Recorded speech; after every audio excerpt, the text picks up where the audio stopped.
Hello मेरे प्यारे दोस्तों, कैसे हो आप सब? आशा करता हूँ कि आप सब बहुत अच्छे होंगे। आज मैं एक्सप्लेन करने वाला हूँ the king of wondering cultivation enemies के बारे में। ये अभी-अभी रिलीज़ हुई है और ये काफ़ी अच्छी एनिमीज़ है जो कि मुझे लगी है और मैं इसे एक्सप्लेन करने वाला हूँ।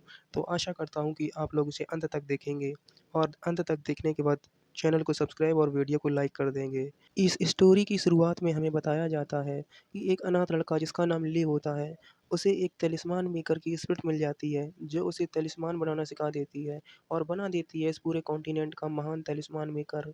तो ये कहानी इसी के बेस्ड पर है। चलिए शुरू करते हैं। तो हमें एनिमीज़ की शुरुआत में दिखाया जाता है कि ली भागते हुए पहाड़ियों में कहीं जा रहा होता है और जाते हुए वो एक पत्थर के पीछे छुप जाता है, जहाँ वो देखता है कि एक गुफ़ा से मॉन्स्टर बाहर निकल के आ जाता है। तभी हमें एक मिया नाम की लड़की को दिखाया जाता है, जो उस मॉन्स्टर से फाइट करने लगती है और उस पर स्लैश अटैक करना स्टार्ट कर देती है। मॉन्स्टर उस पे गुस्सा हो जाता है और अपने टेंटिकल से अटैक करके उसे घायल कर देता है। लेकिन वो लड़की फिर भी हार नहीं मानती और पहले से ज़्यादा खतरनाक स्लैश अटैक करना स्टार्ट कर देती है।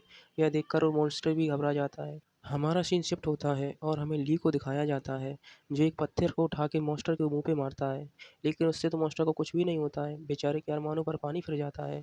तभी हम उस लड़की को देखते हैं, जो एक फायर तलिस्मान निकाल कर उस मॉन्स्टर की पीठ पर लगा के उसे ब्लास्ट कर देती है, जिससे मॉन्स्टर वहीं ख़त्म हो जाता है।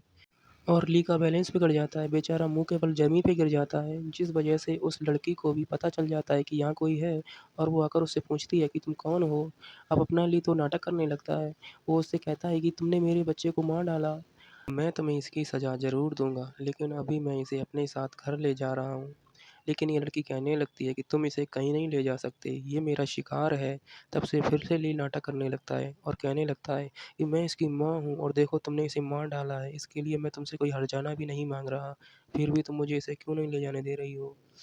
लेकिन तभी वो लड़की देखती है कि उसके पीछे एक और मॉन्स्टर आ गया है और वो उससे बताती है कि देखो तुम्हारे पीछे कौन है।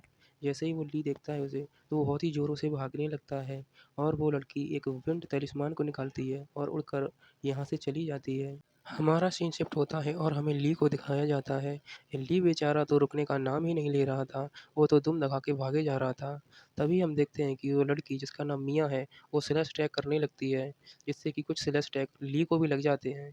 लेकिन हम देखते हैं कि उस मॉन्स्टर को तो कुछ भी नहीं हुआ था, वो एकदम सही सलामत था और ली पर हमला करने के लिए आगे बढ़ता है। वैसे ही ली अपने पास से एक डिफेंसिव शील्ड निकाल कर उसे लगा लेता है।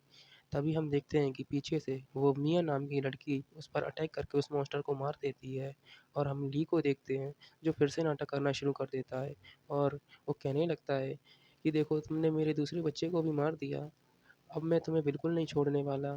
तभी वो लड़की कहती है कि बकवास बंद करो, ये तुम्हारा बच्चा था तो ये तुम इसके सामने भाग क्यों रहे थे? इसने तुम्हें पहचाना क्यों नहीं? तब ली फिर से नाटक करते हुए कहने लगता है, देखो मेरे हाथ में क्या है? और उसके हाथ में कुछ चमकती हुई चीज़ थी। तभी वो लड़की उसके हाथ में देखने जाती है। वो तो कहने लगती है, ये तो एक मामूली सी रेत है। वो कहता है हाँ, और उसकी आँखों में झोंक कर वहाँ से निकल जाता है। वो लड़की कहने लगती है, कमीने मैं तुझे छोड़ूँगी नहीं। वो कहता है कि तुम मुझे नहीं पकड़ सकते। ट्रस्ट को बेचकर जितने भी पैसे आए थे उससे वो एक जार खरीदता है, जिसे बेकार समझकर वो उसे ज़मीन पर पटक देता है। लेकिन वो पत्थरों से टकराते हुए उसके सिर पर लगता है और ली बेहोश हो जाता है। तभी हमें देखने को मिलता है उस जार में से एक, जब ली होश में आता है तब वो देखता है कि उस जार में से ग्रीन फॉग निकल रहा है और उसमें से एक बुड्ढा बाहर आता है, जिसे देखकर ली घबरा जाता है और वो बुड्ढा उससे कहने लगता है कि तुमने मेरी नींद खराब कर दी है, इसका अंजाम तुम जानते हो क्या होगा? तब ली कहता है, उससे हाथ जोड़ के माफ़ी माँगने लगता है कि एल्डर प्लीज़ शांत हो जाइए। तभी एल्डर कुछ सोचता है और कहता है ठीक है, लेकिन तुम जानते हो तुमने इतने महान तलिस्मान मेकर की नींद खराब करके अच्छा नहीं किया है। मैं कुछ भी कर सकता हूँ। तब ली उससे कहता है कि क्या तुम मुझे इससे मिलवा सकते हो?